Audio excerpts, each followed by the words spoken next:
इक्तदार की गुलाम गर्दिशों में इंकिशाफात का सिलसिला रुकने का नाम नहीं ले रहा। इमरान खान के इक्तदार का सूरज क्यों गुरूब हुआ?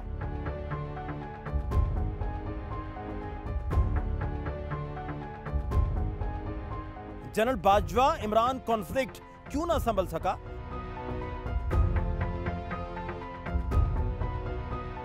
पीडीएम के सरबराह मौलाना फजलुर रहमान इमरान खान के खिलाफ तहरीक अदम एतमाद पर क्या बात करते थे? और तुम्हें छोड़ना नहीं हमने। आप कहते मैं किसी को नहीं छोड़ूंगा, वो अपनी फिक्र कर, तुम्हें कौन छोड़ेगा। पीडीएम ने अदम एतमाद की मोशन वापस लेने की जनरल बाजवा की तजवीज क्यों ना मानी? इमरान अपना अक्सरियत खो चुका है।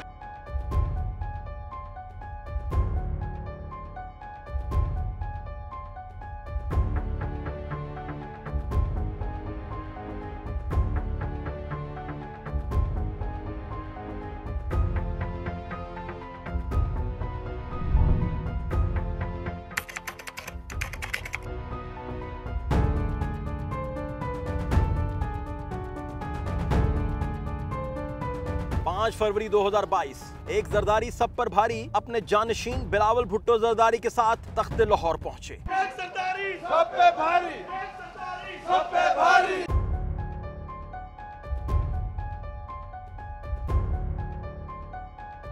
जरदारी की आमद बता रही थी कि इक्तदार की गुलाम गर्दिशों में भौचाल आने वाला है। सियासी पंडित जरदारी की लाहौर यात्रा को तारीखी अहमियत दे रहे थे। मुफाहमत के बेताज बादशाह का दौरा लाहौर प्राइम मिनिस्टर ऑफिस के मकीन इमरान खान की रातों की नींदें ले उड़ा था। जरदारी के लहजे की गनगरज बता रही थी कि इमरान के इक्तदार का सूरज गुरूब होने को है।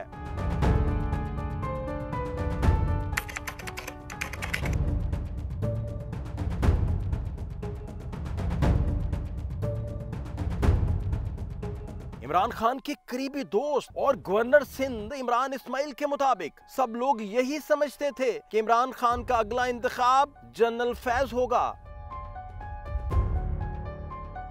जनरल बाजवा की पहली एक्सटेंशन में नून लीग ने वोट दिया। इमरान खान के करीबी साथी इमरान इस्माइल ने वज़ीर आज़म पाकिस्तान से कहा, हमारी हुकूमत खत्म हो जाएगी। इमरान खान चौंक गए और वजह पूछी। इमरान इस्माइल के दिल में वहम ने डेरे डाल लिए थे कि जनरल बाजवा मौका मिलते ही इमरान खान को इक्तदार की गुलाम गर्दिशों से निकाल बाहर करेंगे। गवर्नर सिंध ने बताया कि बाजवा ने अगर नून लीग से वोट लिया है तो बदले में हमारी हुकूमत के खात्मे के परवाने पर दस्तखत किए होंगे। इमरान खान ने अपने करीबी दोस्त की बात को झटक दिया और डांट पिला दी। कहा, तुम पता नहीं कैसे सोचते हो।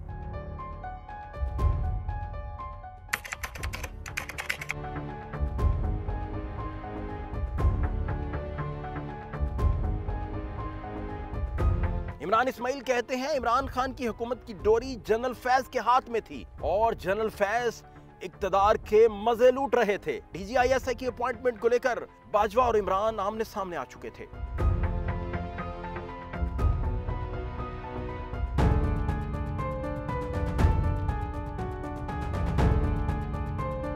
इमरान खान का कहना था, जनरल बाजवा मुझे बता कर गए हैं और ये क्या तरीका है कि डीजीआई को नोटिफाई कर दिया।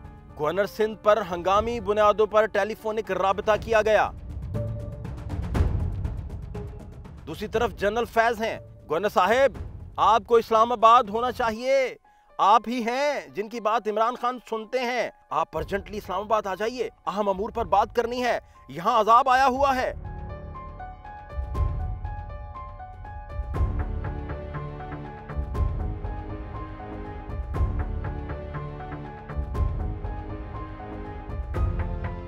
मैं समझ तो गया था, मगर पूछा, आप क्या बात कर रहे हैं? गवर्नर सिंध इमरान खान को जानते थे। उनको मालूम था अगर ऐसा कोई भी कदम उठाया जो इमरान खान को नागवार गुजरा तो उनकी छुट्टी करवा दी जाएगी। गवर्नर सिंध ने इमरान खान को सूरत हाल से आगाह किया। वो जानते थे इमरान खान और बाजवा की आपसी लड़ाई इमरान के इक्तदार को खत्म कर देगी। फैज चाहते थे कि जनरल नदीम अंजुम की बतौर डीजीआई अपॉइंटमेंट फौरी तौर पर इमरान खान कर दें। गवर्नर साहब, जनरल बाजवा इमरान खान से बहुत नाराज हैं। जनरल फैज ने इमरान इस्माइल को बताया और इमरान खान को बताएं कि general Nadeem Anjum core commander Sindh के तौर पर आपके साथ रहे हैं, एक थारो जेंटलमैन हैं। जनरल नदीम अंजुम का झुकाव किसी सियासी पार्टी की तरफ नहीं है। जनरल नदीम अंजुम रिटायर हो गए हैं, लेकिन ये जो तहरीक अदम एतमाद से पहले के हालात और बाद के हालात, इनमें उनका बड़ा पिवटल रोल था।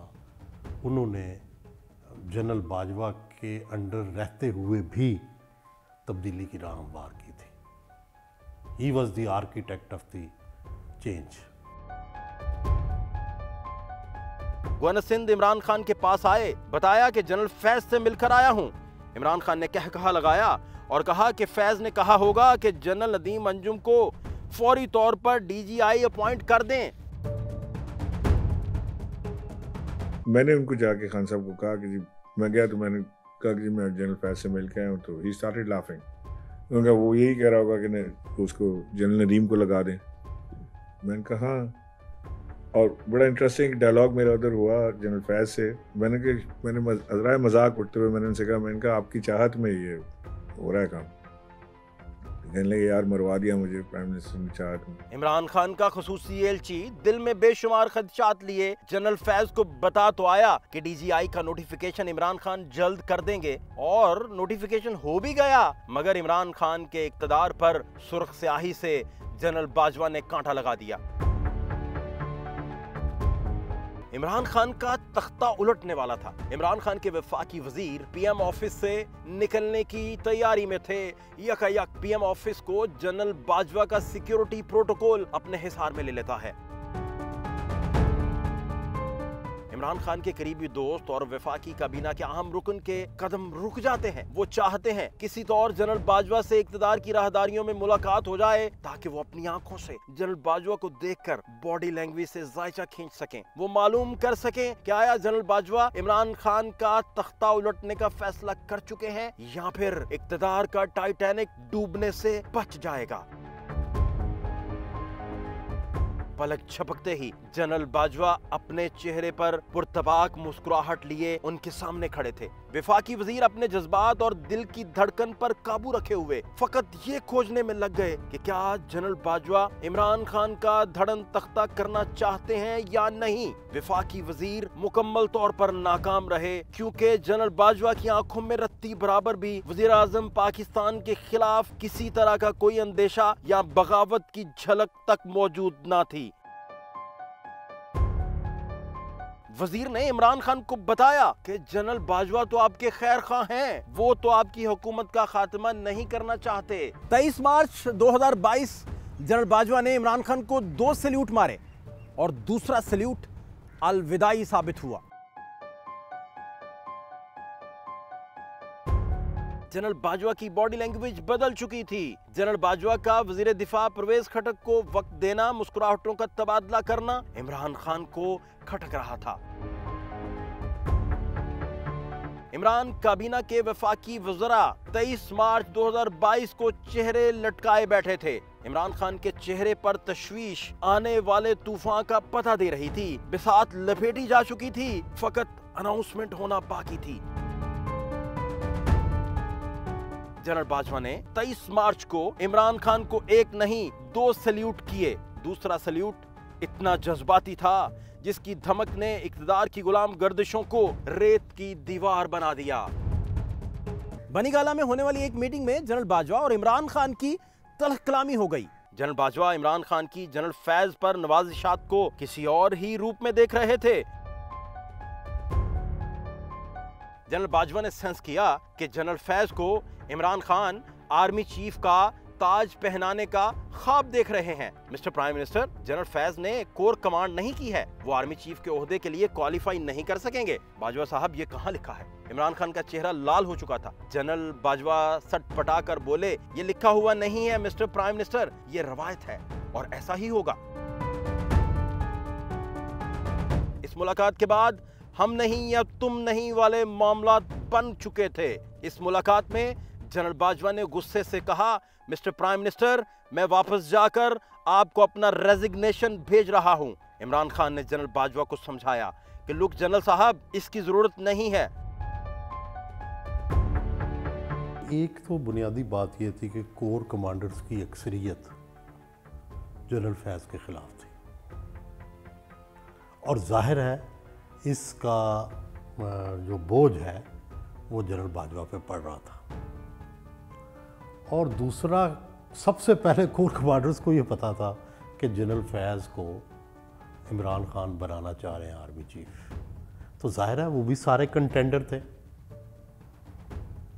तो एक तो ये पहली हुई। दूसरी बात, बज़ाहिर जनरल बाजवा ने फैज़ से कोई लड़ाई नहीं ली, उनको यही कहा कि भाई आपके लिए ये ज़रूरी है कि आप कोर को हेड करें, लेकिन कहीं अंदर वो भी ये फ़ैसला कर चुके थे कि जनरल फैज़ बहुत से ऐसे काम करते हैं जिनकी मैंने इजाज़त नहीं देता या मैंने इजाज़त नहीं दी हुई होती। एक बात तो मुझ तक लाजमन पहुंची है कि जनरल बाजवा को ये शिकायत लगाई गई कि आप तो कहते हैं मैं न्यूट्रल हूँ, लेकिन जनरल फैज़ किस तरह जाके असम्बली के इजलास के अंदर जो सारी मुदाखलत कर रहे हैं, फिर वो कैसे कर रहे हैं। तो जनरल बाजवा ने कहा मेरे तो इल्म में नहीं है, मैं चेक करवाता हूँ। तो ये शिकायतें भी पहुँच रही थी उनको। और दूसरी तरफ कोर कमांडर्स का भी उस वक्त जनरल फैज़ के ख़िलाफ़ दबाव था और जनरल बाजवा बिल्कुल नहीं चाहते थे कि वो आइसोलेट हो। कराची में ताजरों से वकार मलिक के घर पर होने वाली मुलाकात में जनरल बाजवा ने खुलकर इमरान खान की हिमायत से दस्तबरदारी का ऐलान कर दिया। उनके लहजे में इमरान खान को लेकर बहुत सख्ती और तुर्शी आ चुकी थी। इमरान खान तो समझे थे कि जनरल बाजवा को इश्ताल दिलाकर और रेजिग्नेशन यानी इस्तीफे तक देने की बातों की नौबत के बाद भी जनरल बाजवा सब भूलकर इक्तदार का हुमा इमरान खान के सर पर बैठाए रखेंगे। मगर इमरान खान शॉक्ड रह गए जब उन्हें मालूम हुआ कि जनरल बाजवा ने ताजरों के सामने वक्त के वजीर आजम के बारे में सख्त लफ्ज इस्तेमाल किए हैं। इमरान खान को मशवरा दिया गया कि मामला बिगड़ने से अभी भी बचा लें। पीटीआई जो थी वो हर ज़िमनी इंतखाब हार रही थी।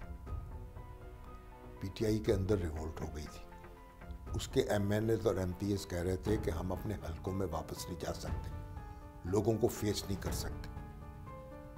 और ये जो कैफियत थी, तो अब बाजवा साहब को भी और उनके इमरान खान साहब के जो सरपरस्त थे, उनको ये मामला हुआ कि ओहो, ये तो इमरान खान तो अब ख़त्म हो गया, अब तो मुस्लिम लीग नून एक उभरती हुई ताकत है, तो अगला इंतखाब जो है वो मुस्लिम लीग नून का होगा।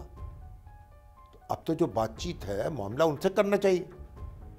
यानी बुनियादी बात तो वो तो अपना एक पत्ते खेल रहे थे ना, कि जो जीतने वाला घोड़ा था उस पर दाव लगा रहे थे। तो इमरान खान साहब किस्सा मादी बन रहे थे। मिलिट्री सेक्रेटरी ने बताया कि जनरल बाजवा और जनरल नदीम अंजुम हेलीकॉप्टर पर इमरान खान को मिलने आ रहे हैं। इमरान खान ने शाह महमूद कुरैशी, असद उमर, अली जैदी, परवेज खटक को पीएम ऑफिस तलब कर लिया। सब करीबी साथी 5 मिनट में वजीर आजम के सामने बैठे थे और सबके चेहरे उतरे हुए थे और इंतजार हो रहा था जनरल बाजवा और जनरल नदीम अंजुम का। अभी बात सलाम दुआ तक ही थी कि जनरल बाजवा के तासुरात बता रहे थे कि मामला अब उनके हाथ से निकल गए हैं, या फिर वो अब खान को किसी तरह का सहारा देने के किसी मूड में नहीं लग रहे। वो चाहते हैं कि इमरान खान अब इक्तदार की राहदारियों में नजर ना आए। सारी गुफ्तगू में जनरल नदीम अंजुम ने एक लफ्ज ना बोला, वो पुरअसरार खामोशी से सब किरदारों को देखते रहे।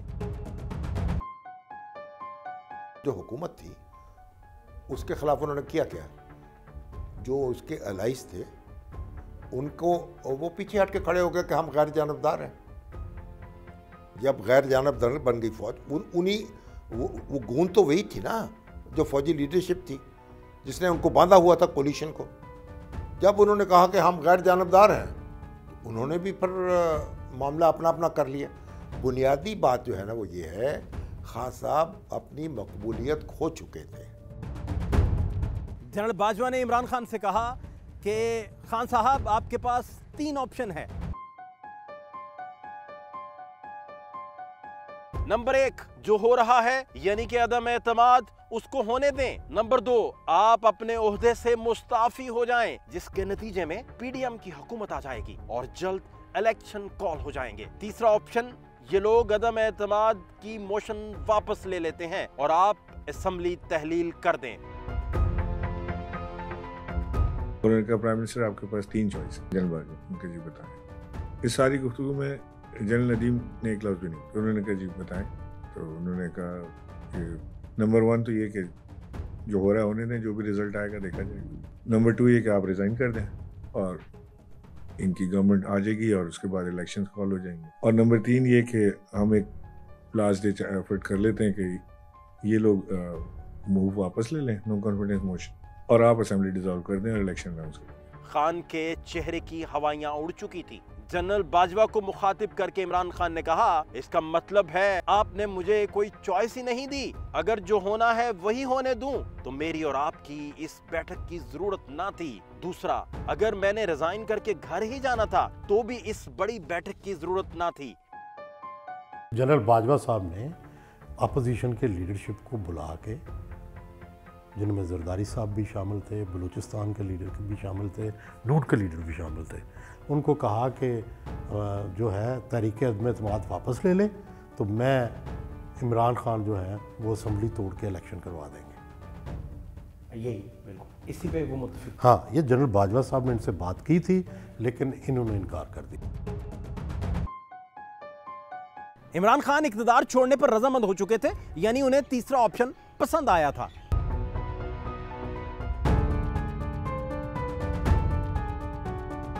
जिसमें अदम एतमाद की मोशन वापस लेने और खान की खुद असेंबली तहलील करने की गुंजाइश और फेस सेविंग मौजूद थी। जनरल बाजवा ने कहा, मैं पीडीएम से मिलकर आपको बताता हूं, वो अदम एतमाद की मोशन को विड्रॉ कर लें, मैं स्टेप डाउन कर जाता हूं। ये जनरल बाजवा और इमरान खान की आखिरी अंडरस्टैंडिंग थी। ये मीटिंग सिर्फ 5 मिनट से भी कम दुरानिये पर खत्म हो गई। इक़्तिदार का सूरज गुरूब हो चुका था,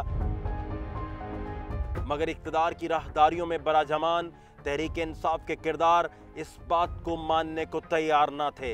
इस मीटिंग में दोनों तरफ का गुस्सा हावी रहा और 5 मिनट में इमरान खान के मुस्तकबिल का फैसला उनके सामने सुनाया जा चुका था। इमरान खान सारी रात जनरल बाजवा की कॉल का इंतजार करते रहे। रात की तारीकी और बढ़ते हुए साए और ना खत्म होने वाला इंतजार। बाजवा साहब और जो ताल्लुकात हैं इमरान खान साहब के, वो भी तो एक रोमानवी दास्तान है ना। अब देखिए उनको ये किस तरह नवाज शरीफ साहब लेके आए।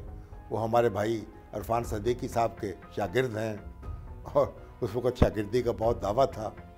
फिर वो जब बन गए उस वक़्त तो बड़े जमहूरियत के अलमबरदार थे और जो गुफ्तगू करते थे मतलब जमहूरियत, आइन की बालादस्ती, सारी बातें करते। धरनों के दौरान यही थे। हाँ, तो जब नवाज शरीफ साहब को पहुँचती थी तो फिर बड़े वो खुश होते होंगे। तो फिर जब वो बन गए तो फिर आपने देख लिया कि क्या हुआ। तो नवाज शरीफ साहब जो हैं उनका इक़्तिदार जो है उन्हीं के मुबारक हाथों से अंजाम को पहुंचा। फिर इमरान खान साहब को लेके आए वो, फिर इमरान खान साहब के साथ रोमांस जारी रहा। फिर जब उन्होंने देखा कि भाई इमरान खान साहब जो हैं इनकी तो मकबूलियत कम हो रही है, तो फिर उन्होंने मुस्लिम लीग नून से कटपट शुरू कर दी। तो ये बस एक अब कहानियाँ हैं, अब कहाँ तक बयान करेंगे उनको।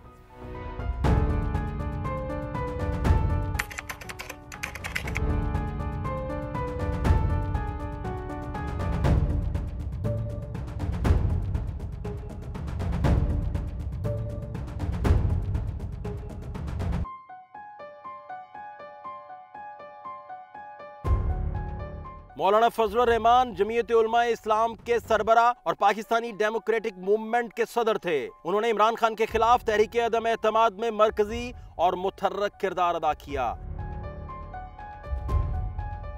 वो 2018 के आम इंतखाबात के बाद से ही इमरान खान की हुकूमत के शदीद नाकिद थे और उन्हें जाली वज़ीर आज़म कहते थे।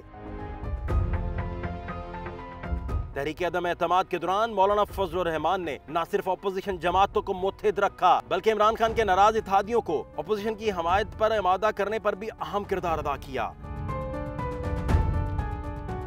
तहरीक अदम एतमाद में मौलाना फजलुर रहमान ने पाकिस्तान पीपल्स पार्टी, मुस्लिम लीग नून, अवामी नेशनल पार्टी और दीगर अपोजिशन जमातों को मुश्तरका हिकमत अमली इख्तियार करने पर कायल किया। वो पीडीएम के सदर की हैसियत से ऑपोजिशन जमातों के दरमियान कोऑर्डिनेशन के इंचार्ज थे। मौलाना फजलुर रहमान ने खास तौर पर एमक्यूएम, बलूचिस्तान अवामी पार्टी बाप और मुस्लिम लीग काफ के एक धड़े को ऑपोजिशन की तरफ माइल करने में अहम किरदार अदा किया। मौलाना फजलुर रहमान ने बिलावल भुट्टो और शहबाज शरीफ के साथ मिलकर एमक्यूएम की क़यादत से मुलाकातें की। एमक्यूएम ने आखिरकार 30 मार्च 2022 को हुकूमत छोड़कर ऑपोजिशन में शमूलियत का ऐलान कर दिया। हमने हुकूमत को नहीं, जमहूरियत को बचाया है। अब अगर हुकूमत जाती है तो उससे ज्यादा जमहूरियत को बचाने का फैसला हमें करना है। मौलाना फजलुर रहमान ने बलूचिस्तान की सियासत में अपना असर और रसूख इस्तेमाल किया और बाप के रहनुमाओं को ऑपोजिशन के करीब कर दिया। 28 मार्च 2022 को बाप ने ऑपोजिशन की हमायत का ऐलान कर दिया। चौधरी शुजात हुसैन से करीबी ताल्लुकात होने की वजह से मौलाना फजलुर रहमान ने उन्हें कायल करने की कोशिश की कि वो इमरान खान का साथ छोड़ दें। अगरचे चौधरी परवेज इलाही इमरान खान के साथ रहे, लेकिन तारिक बशीर चीमा ने ऑपोजिशन की हिमायत कर दी। मौलाना फजलुर रहमान ने पाकिस्तान तहरीक इंसाफ के नाराज अराकीन से भी राबते उस्तवार कर रखे थे। उनकी जमात के लोग सिंध हाउस में मौजूद नाराज पीटीआई अराकीन को यकीन दहानी करवा रहे थे कि वो महफूज रहेंगे। इन मुहर्रफ अराकीन ने बाद में तहरीक अदम एतमाद में इमरान खान के खिलाफ वोट दिया। सिंध हाउस में जो खच्चर ट्रेडिंग, जो घोड़ा ट्रेडिंग, जो गधा ट्रेडिंग का जो बाजार और मंडी लगी है, उसका मुदावा अभी नहीं हुआ। 15 अराकीन पब्लिकली अवाम के सामने आके कह चुके हैं कि अब ये हमारे एतमाद का हकदार नहीं है। अगर इत्तेहादी जमातों को भी निकाल दिया जाए तो इमरान खान शायद 145 के ऊपर रह जाता है।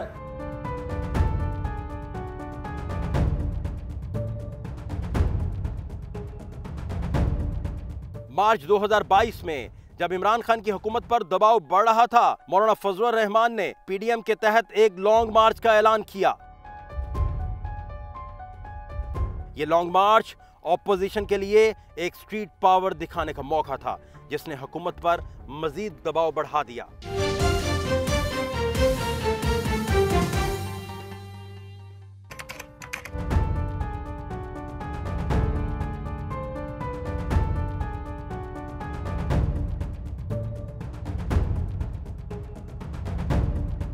8 मार्च 2022 को ऑपोजिशन पार्टियों ने इमरान खान के खिलाफ तहरीक अदम एतमाद जमा करवाई। ऑपोजिशन को ऐवान में 172 से ज्यादा अराकीन की हमायत हासिल थी और तहरीक अदम एतमाद कामयाब होने के वाज़े इम्कानात थे। इमरान खान और इनकी जमात पीटीआई इस वोटिंग को रोकने के लिए मुख्तलिफ हरबे इस्तेमाल कर रहे थे। 27 मार्च 2022 इमरान खान ने एक खत लहराया और बताया कि उन्हें हटाने का पूरा इंतजाम किया जा चुका है। इमरान खान के चेहरे पर फातिहाना मुस्कुराहट थी, चेहरे की चमक बता रही थी जैसे इमरान खान के हाथ हुक्म का इक्का लग गया हो। इमरान खान ने कहा, हमारे पास एक ऐसा दस्तावेजी सबूत है जो बड़ा कौमी राज है। सिविल मिलिट्री कॉन्फ्लिक्ट यानी बाजवा खान लड़ाई अपने जोबन पर थी। खान ने कहा, इस चाल के बाद तूफान आ जाएगा, मुखालफिन की सब चालें ज़ेर हो जाएंगी। 27 मार्च 2022 इमरान खान ने खत लहराया और बताया कि आलमी साजिश है जिसके नतीजे में इनकी हुकूमत के दिन गिने जा चुके हैं और उन्हें इक़्तिदार की राहदारियों से बेदखल करने का पूरा इंतजाम हो चुका है।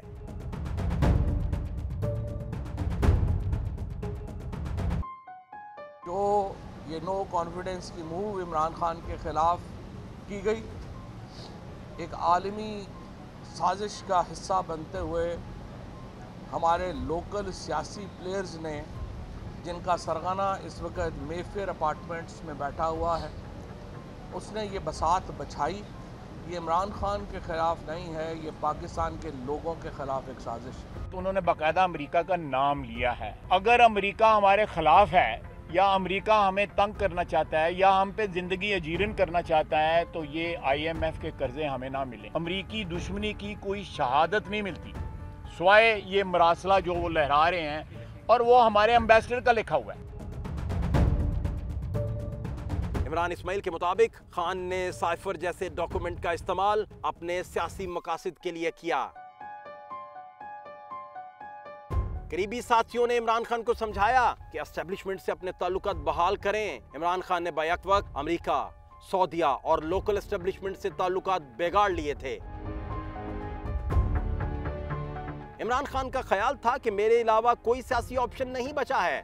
आप बताएं, अगर मुझे इक्तदार से हटा दिया गया तो एस्टेब्लिशमेंट के पास क्या कोई सियासी हल है? इमरान इस्माइल ने कहा कि शहबाज शरीफ के सर पर इक्तदार का हुमा बैठेगा। आप गलत सोच रहे हैं खान साहब।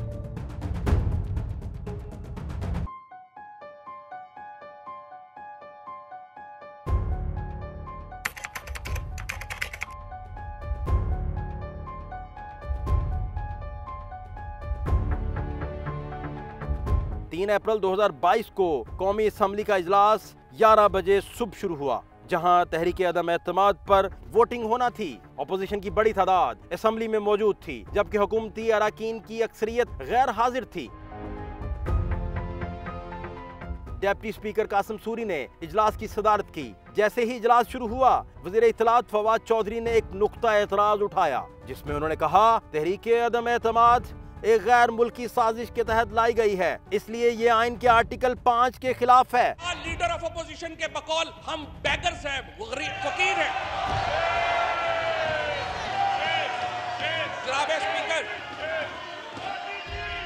जनाब स्पीकर, अगर हम गैरतमंद कौम हैं, जनाब स्पीकर, अगर हम गैरतमंद कौम हैं तो ये तमाशा नहीं चल सकता। मैं सिर्फ ये कहूंगा कि हम पे जो गुजरी वो गुजरी, मगर है शबे हिजरा मेरे इश्क तेरी आश्क का आकबत सवार चले। रूलिंग इसके ऊपर आनी चाहिए स्पीकर साहब कि आर्टिकल 5 के ये मुतजादिम है क्या नहीं है। कासिम सूरी ने फौरन तहरीके अदम एतमाद को गैर आईनी और गैर मुल्की साजिश करार देते हुए इसे मुस्तरद कर दिया। वज़ीर-ए-आज़म पाकिस्तान के खिलाफ अपोजिशन ने अदम एतमाद की तारीख 8 मार्च 2022 को पेश की थी। अदम एतमाद की तारीख आइन, कानून और रूल्स के मुताबिक होना ज़रूरी है। किसी गैर मुल्की ताकत को यह हक नहीं कि वो साजिश के तहत पाकिस्तान के अवाम की मुंतखब हुकूमत को गिराए। वज़ीर कानून ने जो नुकात उठाए हैं वो दुरुस्त हैं, वैलिड है। लिहाजा मैं रूलिंग देता हूँ कि अदम एतमाद की करारदाद आइन और कौमी मुख्तारी व आज़ादी से मुनाफी है और रूल्स और ज़ाब्ते के खिलाफ है। ये करारदाद मैं मुस्तरद डिसअलाउ करने की रूलिंग देता हूँ। इनके अल्फाज थे, ये करारदाद आइन, कानून और कौमी खुद मुख्तारी के खिलाफ है, मैं इसे मुस्तरद करता हूँ। इसके साथ ही इजलास गैर मुअय्यना मुद्दत के लिए मुलतवी कर दिया गया और अपोजिशन हैरान रह गई।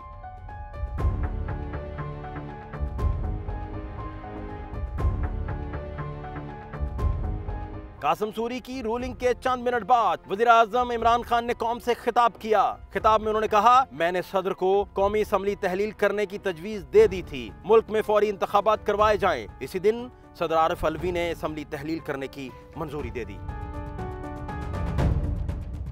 अपोजिशन ने कासिम सूरी की रूलिंग को गैर आईनी करार दिया और सुप्रीम कोर्ट से फौरी मुदाखलत की दरख्वास्त की। चीफ जस्टिस उमर अता बंदयाल ने रात 8 बजे आज खुद नोटिस लिया और असम्बली की बहाली का मामला अदालत में चलाया गया। सुप्रीम कोर्ट ने 3 रोजा समाअत के बाद 7 अप्रैल 2022 को फैसला सुनाया। अदालत ने कहा कि तहरीके अदम एतमाद पर वोटिंग कराना जरूरी है और असम्बली की तहलील भी गैर आईनी थी। सुप्रीम कोर्ट ने असम्बली बहाल कर दी थी और 9 अप्रैल 2022 को तहरीके अदम एतमाद पर वोटिंग का हुक्म दिया था। इस फैसले के बाद इमरान खान को तहरीके अदम एतमाद में शिकस्त का सामना करना पड़ा और 10 अप्रैल 2022 को इनकी हुकूमत को खत्म कर दिया गया। इमरान खान ने अदालत के फैसले को कबूल किया, लेकिन इसे गैर मुनसिफाना करार दिया। कासिम सूरी ने बाद में इस्तीफा दे दिया और इनकी जगह राजा परवेज अशरफ को नया स्पीकर मुंतखब किया गया। ये वाकया पाकिस्तानी तारीख में एक आईनी बहरान के तौर पर याद रखा जाएगा, जहां एक स्पीकर की रूलिंग पर पूरा निजाम मफलूज हो गया था। 3 अप्रैल 2022 कासिम सूरी की रूलिंग ने मुल्क का सारा मंजरनामा तब्दील कर दिया। जब 3 अप्रैल 2022 को डिप्टी स्पीकर कासिम सूरी ने तहरीक अदम एतमाद मुस्तरद कर दी और असेंबली तहलील हो गई, तो मौलाना फजलुर रहमान ने इस कदम को जमहूरियत पर हमला करार दिया। उन्होंने ऑपोजिशन को फौरी तौर पर सुप्रीम कोर्ट में जाने का मशवरा दिया, जहां 7 अप्रैल 2022 को सुप्रीम कोर्ट ने इमरान खान के खिलाफ फैसला दिया और असेंबली बहाल करवा दी।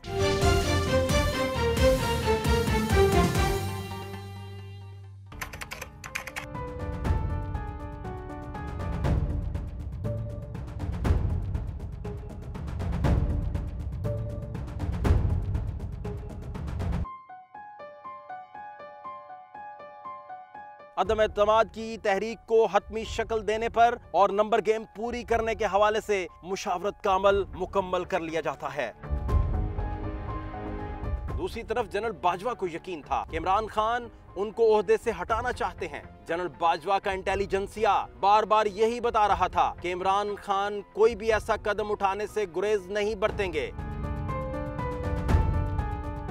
इमरान खान की काबीना के अहम वजीर ने बताया कि हमने एक तारीख रात तकरीबन रात 2 बजे इमरान खान को जगाया और कहा कि एस्टेब्लिशमेंट को वहम हो गया है कि आप यानी कि prime minister of Pakistan general Bajwa को हटाने का फैसला कर चुके हैं। इस दिन अदम एतमाद पर वोटिंग होना थी, मगर कासिम सूरी के आर्टिकल 5 के तहत रूलिंग देकर करारदाद को मुस्तरद कर चुके थे।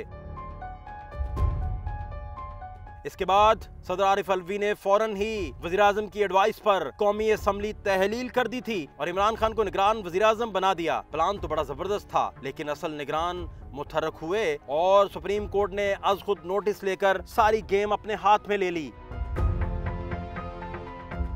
9 अप्रैल की रात अचानक से रेड जोन का कंट्रोल कमांडोज ने संभाल लिया। कौमी असेंबली के बाहर कैदियों वाली वैन्स पहुंचा दी गईं। अहम हुकूमती शख्सियात के नाम स्टॉप लिस्ट पर डालने की खबरें चलने लगीं और सबसे अहम अदम एतमाद पर वोटिंग से पहले रात के अंधेरे में अचानक अदालतों के ताले खुलने लगे।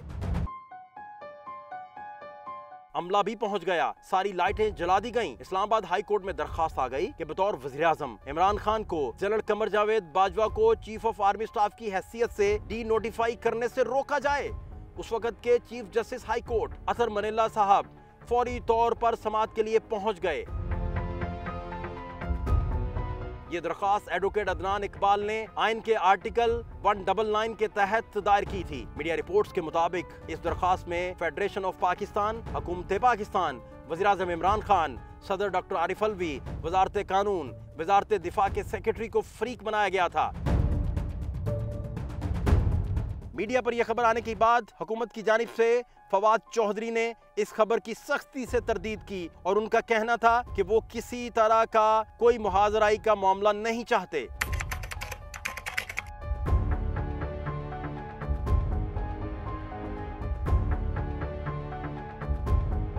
तहरीक अदम एतमाद के दौरान असद कैसर, जो पाकिस्तान तहरीक इंसाफ के सीनियर रहनुमा और कौमी असेंबली के स्पीकर थे, उन्होंने 9 अप्रैल 2022 की रात अपने ओहदे से इस्तीफा दे दिया। उनका इस्तीफा तहरीक अदम एतमाद की वोटिंग से चंद मिनट कबल आया, जो इमरान खान की हुकूमत के खात्मे की बड़ी वजह बनी।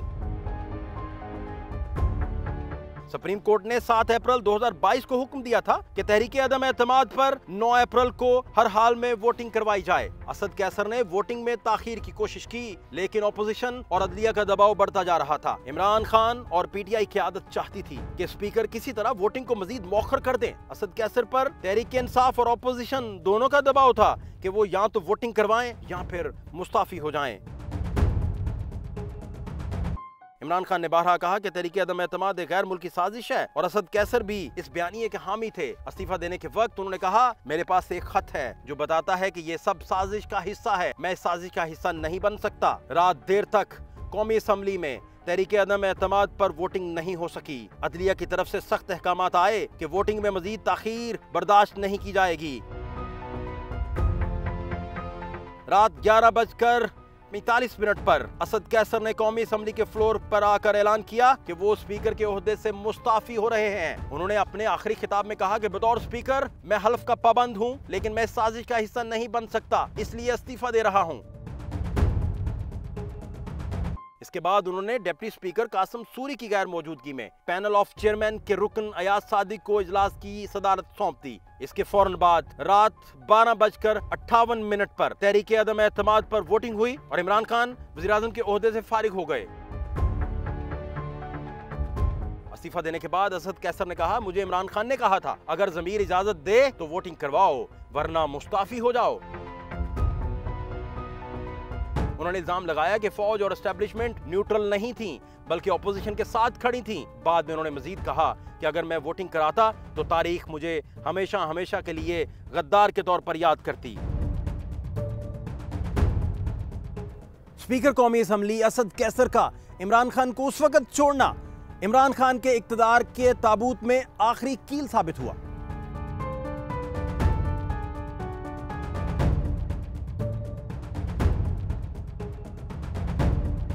इमरान खान के रफीक और दरीना साथी स्पीकर कौमी असम्बली असद कैसर पर दबाव बढ़ता जा रहा था। इमरान खान का प्लान फेल होता दिखाई दे रहा था। काबीना के वजीर एक एक करके असाब की जंग हारते जा रहे थे। इमरान खान का मंसूबा था कि अदम एतमाद पर नौबत वोटिंग तक न पहुंचे। अदम एतमाद के नतीजे में शिकस्त के साए तवील होते जा रहे थे। मंसूबा था कि 8 से 10 दिन सिर्फ तकरीरें करके अदम एतमाद के सेशन को तूल दिया जाए।